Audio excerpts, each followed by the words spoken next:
Hi, this is going to be a Dark Magician deck profile. First we have 3 Dark Magician, of course. 3 Magician of Dark Illusion. And then we have 3 um, Magician's Rod. 2 Palladium Oracle Mahad. And then 3 Chocolate Magician Girl. So that's all my monsters. Let's see. So we got that's 10. Wait, no, that's not 10. So 9, 5, 14 monsters. Um, let's see. You have 6 normal summons, and then the rest is special summon. um. So let's start off with. Oh no. I didn't think this through enough. Dark Magician. Actually, I can talk about. Yeah, I don't know. Well, you need 3 Dark Magician because a lot of your card effects require the card Dark Magician. I even run triple. What is it called? Summoner's Art just to get him out quicker. I do not run what is it called, Illusion Magic, because I feel like tributing a spellcaster is like an egg. Even though card wise you go even, you just wasted a summon. And it kind of sucks that there's no real new Dark Magician. Like Blue Eyes gets a bunch of cards that retain the name Dark Magician. I mean, that retain the name Blue Eyes, but Dark Magician only gets Magician of Dark Illusion.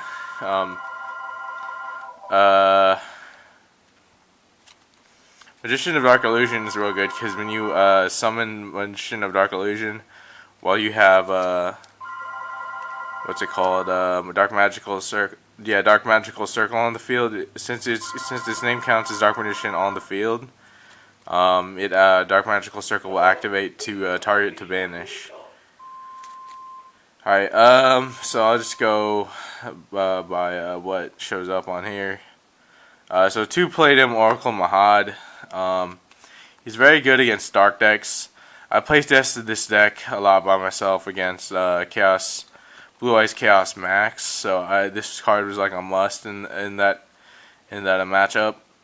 Like, I feel like Oracle Mahad's effect is like really cool because like he's a light monster and he affects against dark monsters. So what more Palladium Oracle Mahad does basically is whenever he battles a dark monster, you double his attack during the damage step.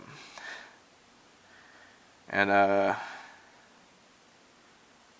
don't think that's his base attack either. It's literally just his attack. And then after he's destroyed, either by battle or card effect, you can special summon Dark Magician from hand, deck, or graveyard.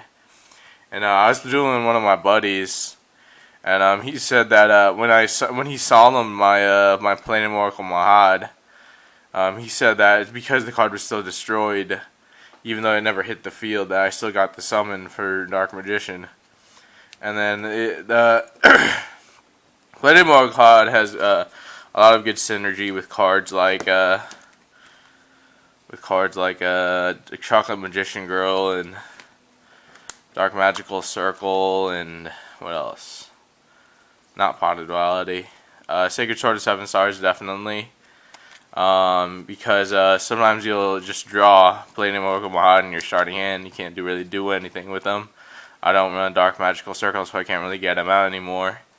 So what you got to do is you can ditch him with Sacred Sword 7 stars, then draw 2, or when Palladium Oracle Mahad is still in your deck, you can use Sacred Sword, and then you draw 2 cards, and then if you draw Palladium Oracle Mahad off that, you can summon him that way. Because Palladium Oracle Mahad is special summon from the deck when drawn. I'm just checking if there's anything else that's good with him. Nope. There's a really good combo I have in this deck too. What you do is you activate Dark Magical Circle, reveal the top 3. Let's say you reveal a Mahad, a Dark Magician, and something else. So you'd obviously add whatever you can add, and then you place Oracle Mahad on top. Let's say you add Dark Magician, and then you have Chocolate Magician Girl on your field. So ditch Dark Magician, make sure Palladium Oracle Mahad was the one you placed on top. Then you draw into Mahad, you special summon Mahad. And then if you have Eternal Soul on the field, because you ditched Dark Magician, it can go back, you can summon it either that turn or the next turn because of Eternal Soul.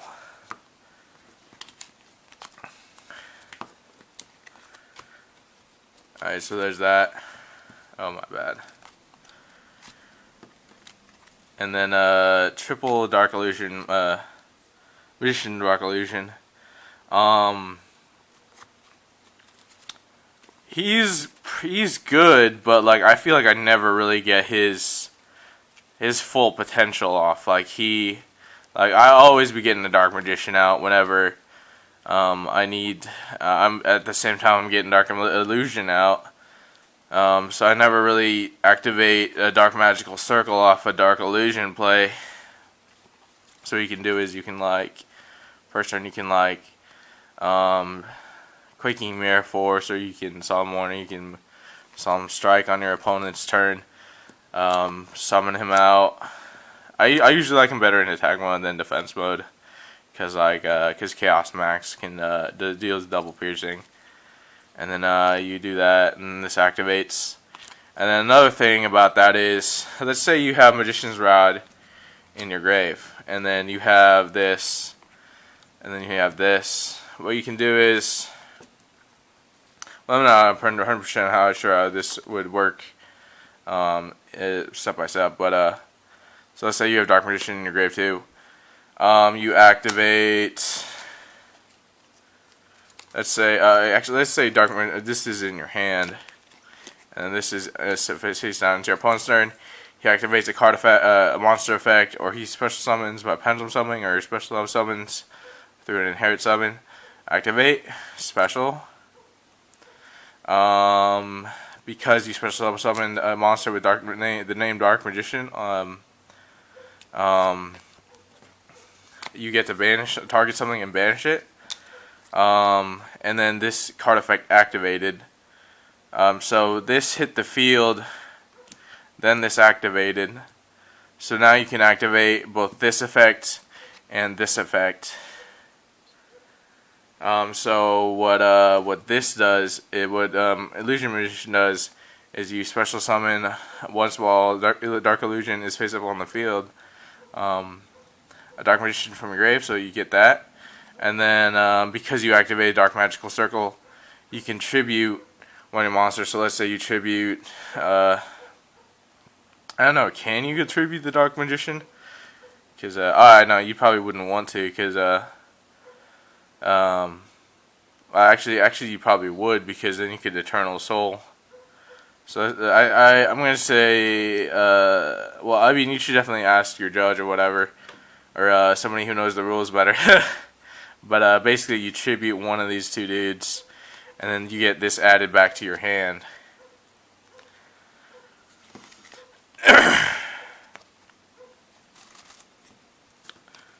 So there's that.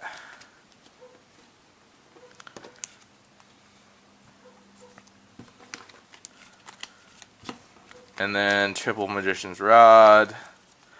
So you normal summon him. You add. You have like 3 options in this deck: a Dark Magical Circle, or Eternal Soul, or Dark Magician's Navigation.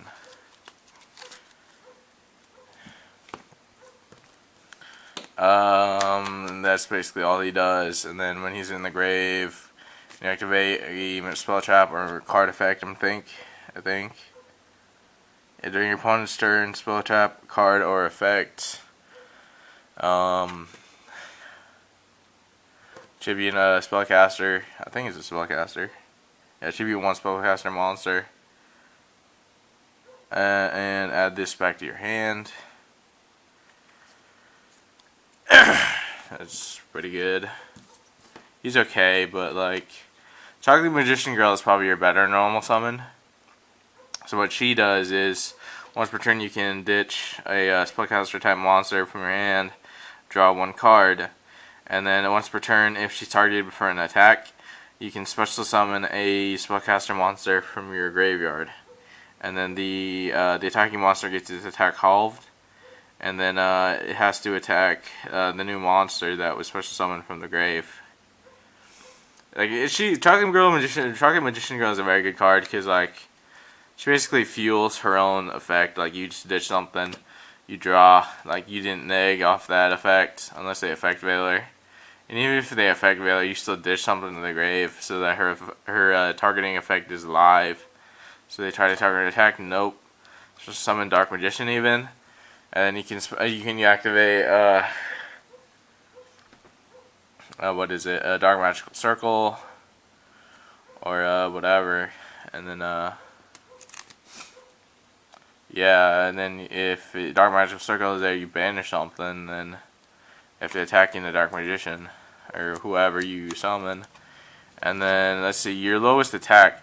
So Chocolate Magician Girl is 16, Magician's Rod is 16, Magician of Dark Illusion is 21, Palladium Oracle Mahad is 25, and then double to 5,000 if he attacks a dark monster, or if a dark monster fights him. So you basically have to beat at least 32 every time.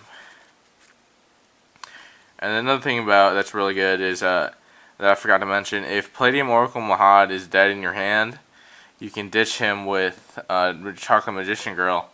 And then if Chaos Max tries to target your Dark Magician Girl for an attack, special summon Palladium Oracle Mahad, and then you defeated Chaos Blue as Max. But yeah, that's another thing you can ditch. That's another way to ditch Palladium Oracle Mahad. You don't usually want to ditch your Magician's Rod though, because he's a good normal summon. Everything else is completely fine to ditch.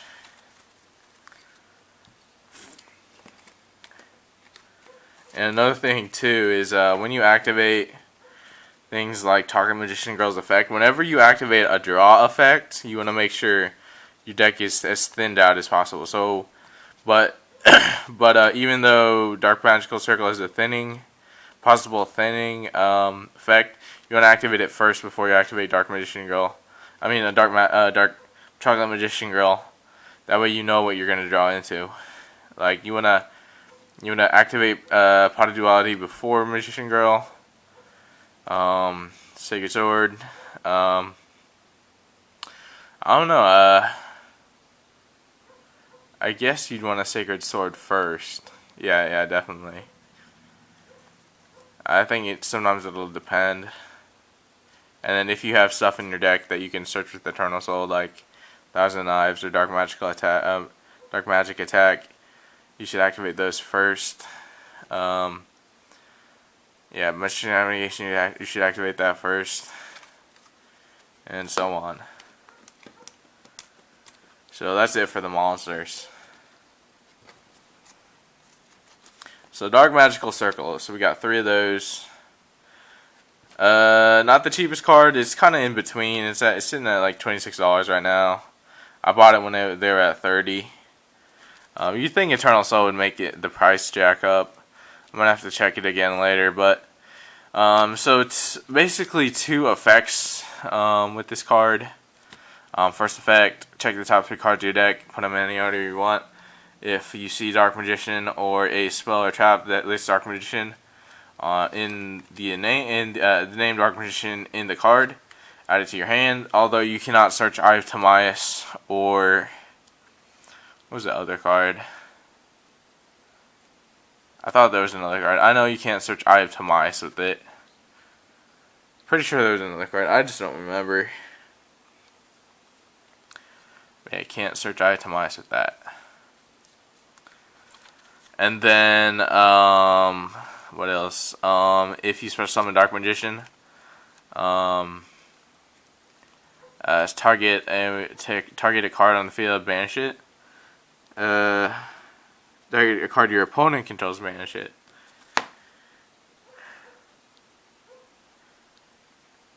My camera's out of power. Give me a sec.